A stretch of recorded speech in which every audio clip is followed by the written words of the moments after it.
রাসূল করিম আমার কাছে বিষয়ে প্রশ্ন করছেন কয়েকদিন হলো যে লাইলাতুন নিসফি মিন শাবান এই রাতে অনেক বিশেষ করে গ্রাম বাংলায় এখনো ঐতিহ্য আছে হালুয়া রুটি করে এই রাতকে উদযাপন করে মানুষকে খাওয়ানো হয়।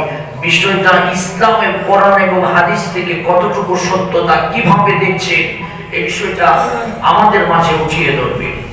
প্রথম কথা হচ্ছে আমি আপনাদেরকে কয়েকটা হাদিস বলি, এই হাদিসগুলো আপনারা মনোযোগ দিয়ে শুনবেন।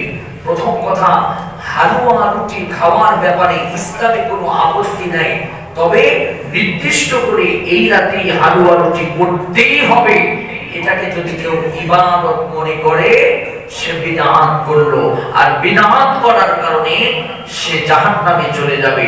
আওয়াজ তুলে বলেন নাউযুবিল্লাহ। কারণ আপনি রাসূল করিম সাল্লাল্লাহু আলাইহি ওয়াসাল্লামের কোন হাদিস দ্বারা প্রমাণিত নয় যে এই রাতেই হালুয়া রুটি করতে হবে।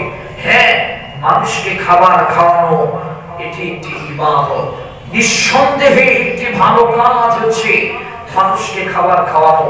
তবে আপনি যে কোনো রাত্রিতে যে কোনো দিনে মানুষকে খাবার খাওয়াতে পারেন, এ বিষয়ে কোনো সমস্যা নাই।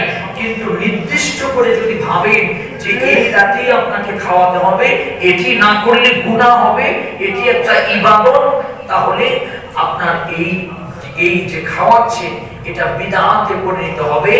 এই পন্থা এই রাত্রিতে রাসূল করিম সাল্লাল্লাহু আলাইহি ওয়াসাল্লামের জীবন থেকে প্রমাণিত কোন প্রকারে হালুয়া রুটি রাসূল করিম সাল্লাল্লাহু আলাইহি ওয়াসাল্লাম নির্দিষ্ট করে ইবাদত মনে করে এই রাতে খান নাই।